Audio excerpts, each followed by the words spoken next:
Olá, pessoal do cursinho Evolution. Me chamo Santiago. Na aula de hoje, nós vamos dar continuidade ao nosso assunto da aula passada a respeito de química. Na aula passada, a gente fez uma pequena introdução falando um pouco a respeito desse sociólogo tão importante para a história da sociologia, sendo considerado um dos três pilares da sociologia de Max Weber e de Karl Marx. A gente viu que para Durkheim não é qualquer pessoa que pode fazer sociologia ou escrever um texto sociológico.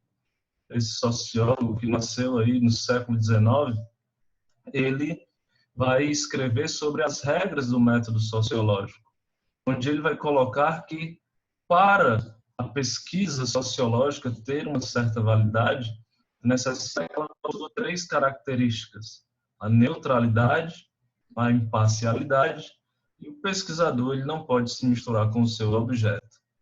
Nesse sentido, a gente observa ainda uma forte influência das ciências naturais, trazida lá por Augusto Comte, que é o criador do positivismo, certo?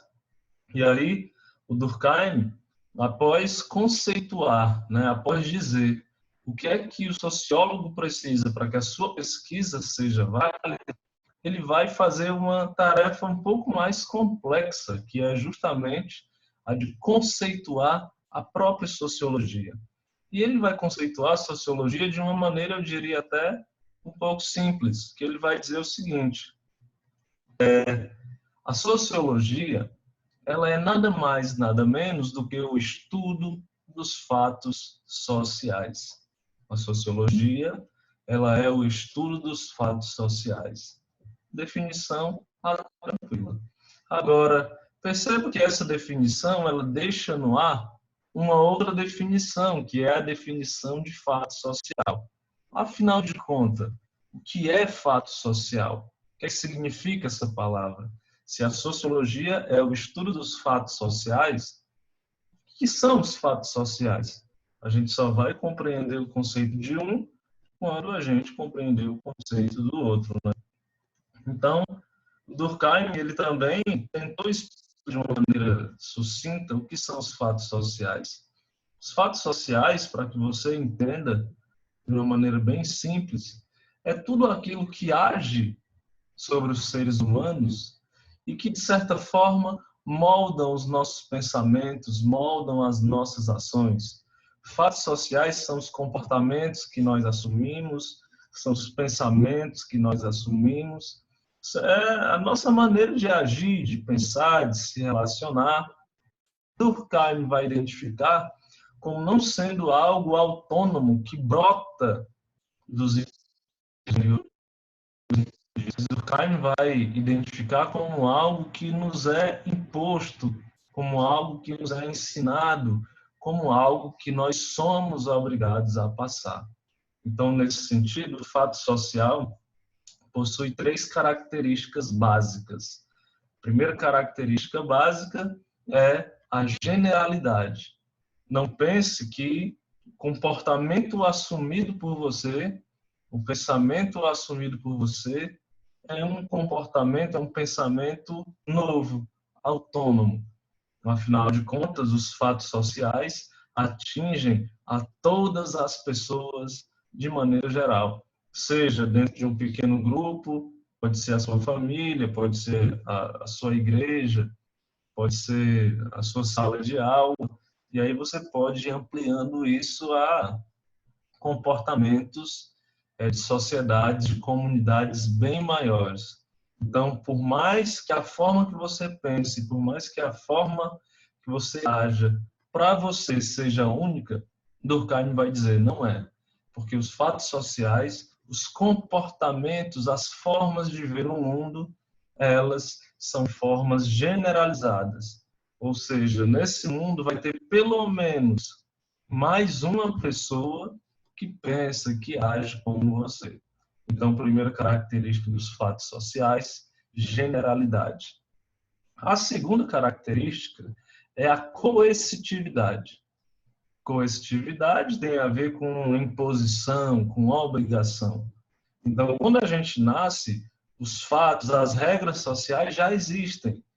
Caso a gente queira participar daquele grupo, daquela comunidade, a gente tem que aprender a se comportar.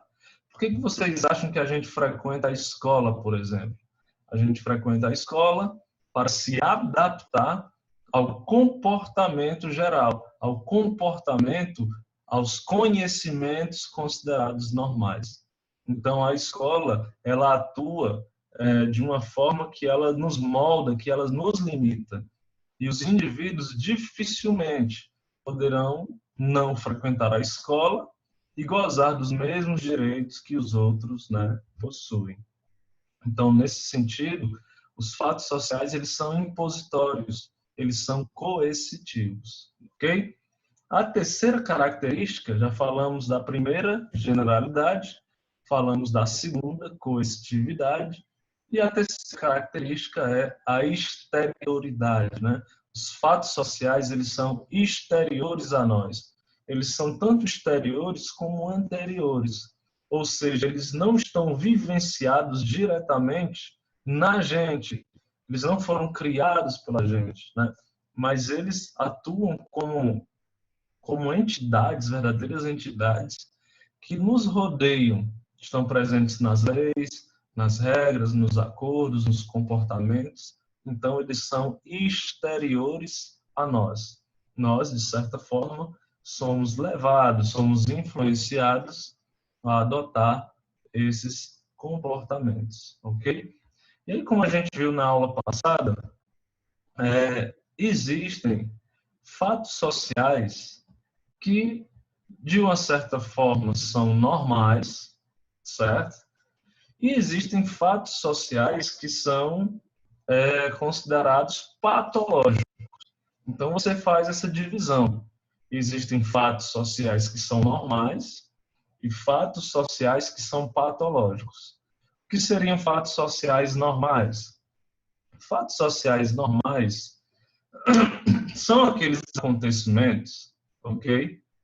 Que, de certa forma, são muito difíceis de não acontecer, e acontecendo, o que é o normal, eles garantem uma certa harmonia da sociedade. Vamos dar um exemplo aqui. Por exemplo, aqui nós temos o desemprego. A gente sabe que o desemprego, na vida urbana, na vida das grandes cidades, o desemprego é algo praticamente normal, né? Você tem ali as profissões, você tem as empresas, você tem os órgãos, e nem todo mundo, infelizmente, consegue se encaixar na demanda que existe, né? Às vezes você tem ali uma vaga para engenheiro, mas não tem ninguém formado em engenharia, né? Estou dando um exemplo bem fútil, bem simples, para que a gente compreenda. Então, o desemprego, ele é algo normal. Porém, é um fato social normal. Porém, elevados níveis de desemprego, né? Você tem ali 100 pessoas, de 100 pessoas, 80 estão desempregadas, aí você já começa que isso, já percebe que isso começa a fugir da normalidade. Ou seja, você vai ter ali uma situação de caos, uma situação de conflito, uma situação de adoecimento social. Então, o desemprego, ele é um fato social normal, desde que ele não atinja elevados níveis. Porque se o desemprego atinge elevados níveis, ele passa a se tornar um fato social patológico, certo? Um fato social doentio. A palavra patologia vem do grego patos, vem de paixão, né? Significa doença da mente, ok? Um exemplo de fato social é o crime. Se a gente observar, né, para vocês aí que são cristãos, que acreditam em Deus e tal, a gente percebe que a própria humanidade, lá em Caim e Abel, que foram os primeiros filhos de Adão e Eva, já eles, né, já houve ali um crime. Caim matou seu irmão Abel com uma paulada, é o que conta, né, a história da Bíblia. E a gente percebe que a criminalidade, o mau caratismo, digamos assim, é algo que talvez esteja presente no ser humano. Por isso que a gente demora tanto tempo para ser educado, né? E a gente pode dizer, rapaz, numa sociedade, o que a gente pode fazer é diminuir a criminalidade, mas acabar é muito complexo, né? Então, entre outras palavras, a gente pode dizer que o crime é algo normal. Algumas sociedades vão ter uma taxa mais elevada, outras vão ter uma taxa menor, mas o crime é algo normal. Agora, dizer que o crime é algo normal significa dizer que o crime é um fato social normal. Ou seja, as pessoas elas cometem crimes. Um crime não precisa ser algo grandioso. Agora, elevadas taxas de criminalidade, aí a gente já não pode mais dizer que é um fato social normal.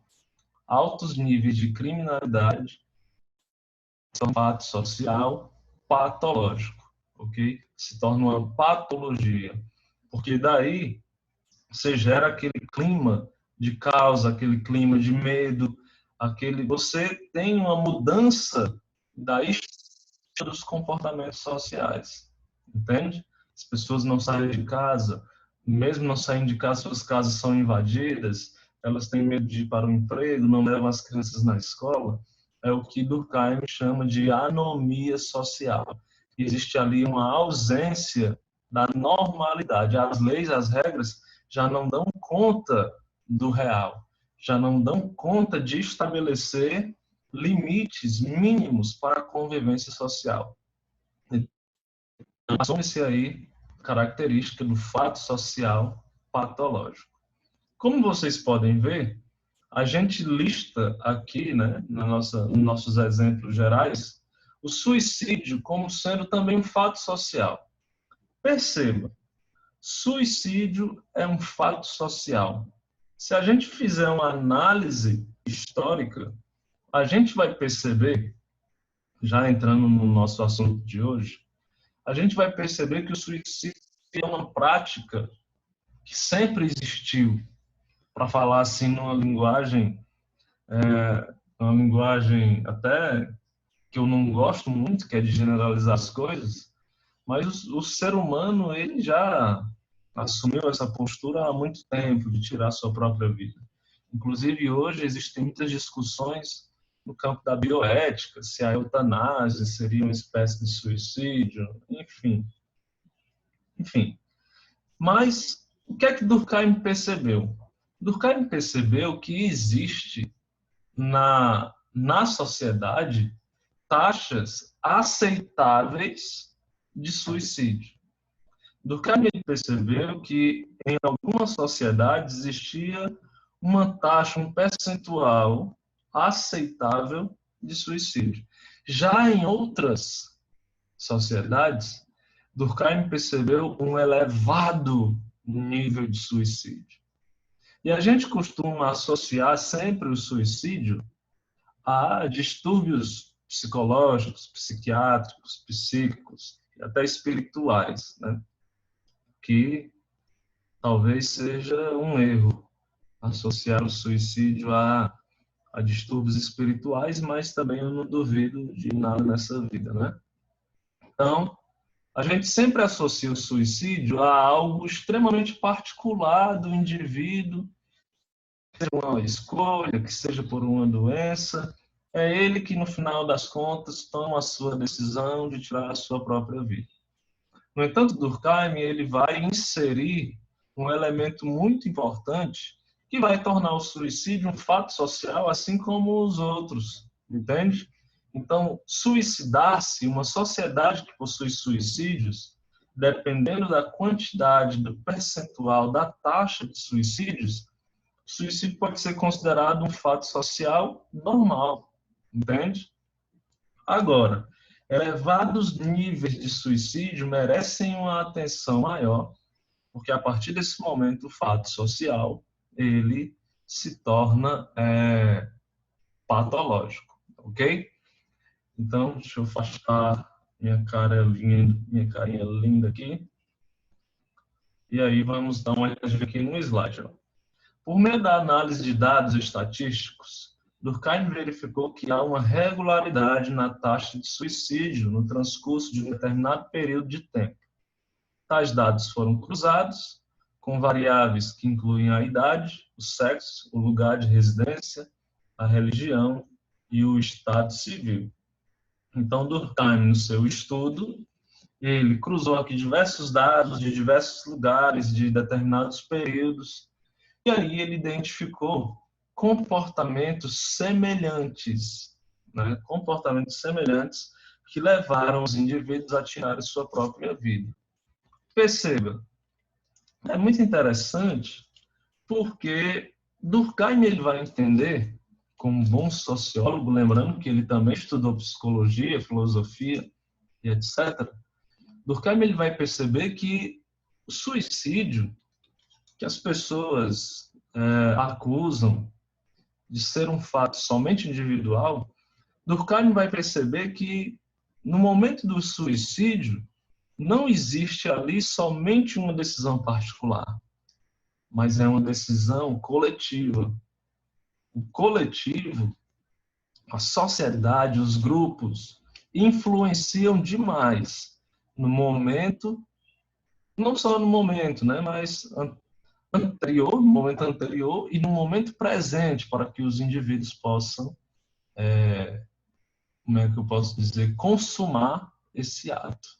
Então, a sociedade ela tem uma influência que pode ser positiva ou, nesse caso, extremamente negativa, que influencia os indivíduos a se suicidarem. Então, primeiro motivo, digamos assim, o primeiro tipo de suicídio identificado pelo Durkheim foi um suicídio que ele chama de altruísta. Essa palavra altruísta, ela pode ser entendida positivamente como alguém que pensa nos outros sem precisar de nada em troca. Por exemplo, se você tem um amor altruísta, você é uma pessoa que se doa, você é uma pessoa que gosta de fazer certos sacrifícios pelos outros. Agora, quando a gente fala em suicídio altruísta, o sentido muda um pouco, porque o suicídio altruísta seria o seguinte: é um ato em que o indivíduo está tomado pela obediência e força coercitiva do coletivo. Olha a coercitividade aparecendo aqui mais uma vez. Seja ele um grupo social restrito ao qual pertence, ou mesmo uma sociedade como um todo. Um exemplo típico de suicídio altruísta é o caso dos soldados japoneses que lutaram na Segunda Guerra Mundial, que ficaram conhecidos como kamikazes. Ao lançarem as aeronaves em que pilotavam sobre os inimigos, provocando sua própria morte, os kamikazes japoneses morriam em honra ao imperador, considerado por eles uma divindade. A variante contemporânea do suicídio altruísta são os atos terroristas praticados por religiosos e extremistas políticos. Então é mais ou menos assim, pessoal. O indivíduo, ele pertence a um grupo, ele pertence a uma comunidade, e nessa comunidade o suicídio ele é algo pregado como uma prática que vai trazer para eles benefícios, certo? Benefícios. No caso dos bomba, dos islâmicos, eles, a religião promete, assim, que ao sacrificar a sua vida, eles estarão, primeiro, livrando o mundo de seres impuros, no caso nós, ocidentais, especialmente os americanos. Então, nós somos o lixo do mundo que precisa ser exterminado por eles. E isso no caso dos fundamentalistas, né? E tirando a nossa vida, nos eliminando, além de purificar o mundo, eles estarão purificando a si mesmos, porque quando eles morrerem, ao chegar no paraíso, eles vão receber uma recompensa eterna, e essa recompensa eterna são não sei quantas virgens que eles vão poder se relacionar durante muito e muito tempo, né? Então, no caso desse suicídio, o indivíduo ele morre porque essa morte representa para ele uma espécie de glória. É algo que ele faz pelo grupo, é algo que ele faz pela figura da divindade, é algo que ele faz acreditando que vai receber uma recompensa posteriormente. Ok? O segundo tipo de suicídio, identificado por Durkheim, foi o suicídio egoísta, que esse talvez seja o mais comum, certo? No suicídio egoísta, nós temos aqui a definição do seguinte: ó, é um ato que se reveste de individualismo extremado. É o tipo de suicídio que predomina nas sociedades modernas e é geralmente praticado por aqueles indivíduos que não estão devidamente integrados à sociedade.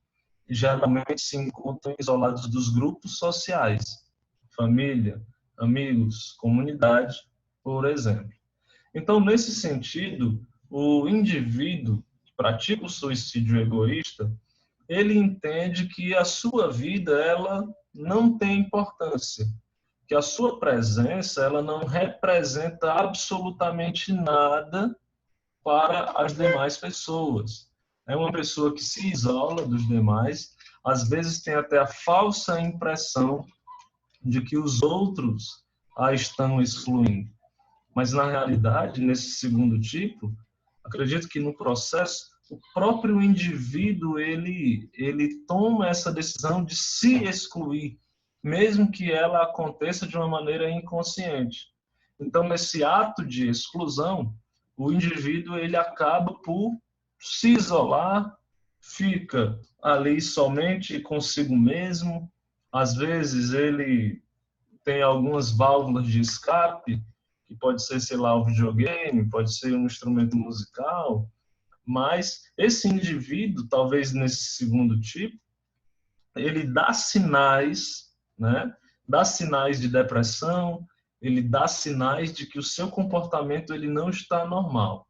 Atualizando um pouco o pensamento do Durkheim, esse indivíduo ele pode dar sinais no corpo, ele pode dar sinais em postagens de rede social.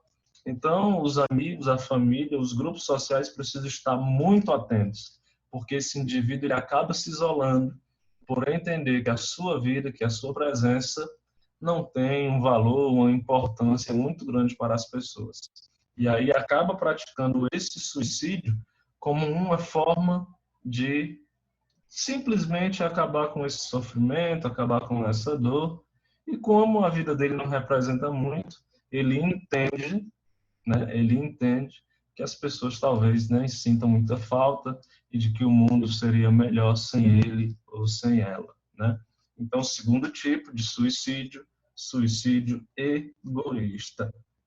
E aí, estamos nos encaminhando para o último tipo de suicídio, que é o suicídio anômico, certo? Suicídio anômico. Vamos ver o que é que significa esse terceiro tipo de suicídio. O suicídio anômico representa mais propriamente uma mudança abrupta na taxa normal de suicídio, geralmente marcado por uma vertiginosa ascensão do número de suicídios que ocorrem em períodos de crises sociais, desemprego, por exemplo, ou processos de transformações sociais como a modernização, desculpa. Comi ali, não sei o que, que está dando uns arrotos, enfim. Então, como é que acontece o suicídio anômico? Reparem na palavra anômico, que vem de um outro conceito do Durkheim chamado anomia. O que é a anomia? Eu acho que a gente já falou hoje. A anomia é o processo pelo qual a sociedade ela sofre mudanças sociais extremas, em que as normas, as regras sociais, elas fogem do controle e a sociedade entra num estágio de caos. Como a gente falou, cometer crimes é algo normal, é normal que as pessoas cometam crimes em todos os lugares do mundo. O que não é normal é que essa taxa de crime ela se eleve de uma forma que o medo se espalhe e que muitas pessoas sejam mortas, que muitas pessoas sejam roubadas. Então, o suicídio anômico, ele é gerado por mudanças sociais extremas, que as pessoas mudam a sua forma de vida de uma maneira muito rápida. Então, isso pode acontecer, isso pode gerar uma espécie de suicídio coletivo das pessoas. Imagine você, por exemplo, no período da industrialização do mundo, das revoluções industriais, né? Perceba que muitas pessoas ficaram desempregadas porque as máquinas elas começaram a assumir o papel que antes era dos seres humanos. E aí o indivíduo, diante de uma crise financeira que é coletiva, de uma demissão em massa de uma fábrica, por exemplo, muitos suicídios podem acontecer ali. Por quê? Porque você tem ali um contraste, um panorama social que influenciou os indivíduos a praticarem aquele ato, infelizmente. Então, diante de desastres naturais, diante de crises econômicas não previstas e diante de outros acontecimentos inesperados, mas que mudam de uma maneira assim bem veemente a dinâmica social das pessoas, você pode encontrar esse suicídio anômico, esse suicídio gerado pelas transformações sociais, pela forma como essas mudanças aconteceram. E aí, na charge, estamos aí vivendo um período político bem conturbado, eu trouxe aqui mais ou menos um exemplo, né? Um político falando para o outro, ó, dos 24 deputados, 23 estavam no esquema. Que absurdo, tem sempre um vacilão. Então, na política, você observa que a corrupção é algo que existe muito, né? E essa corrupção ela é algo que, de certa forma, influencia diretamente, por exemplo, em mudanças sociais em que as pessoas não estão preparadas. No caso de uma pandemia como essa, não sei como está, mas é provável que a taxa de suicídios tenha aumentado em alguns grupos sociais, porque é uma mudança que pegou as pessoas despreparadas e que as pessoas muitas vezes podem ficar sem chão, né? Podem ficar sem perspectiva. Então, nesse sentido, esse auxílio emergencial, né, por mais pouco que seja a própria vida e a esperança das pessoas, ok? Então, essa foi a aula de hoje. Espero que vocês tenham gostado. Qualquer dúvida, podem mandar aqui para mim. Para os alunos da Evolution, eu vou estar mandando aí uma proposta de redação que fala exatamente sobre aquilo que a gente discutiu hoje, uma propostazinha de redação que fala sobre a temática do suicídio. Tá bom? Muito obrigado e até a próxima, pessoal.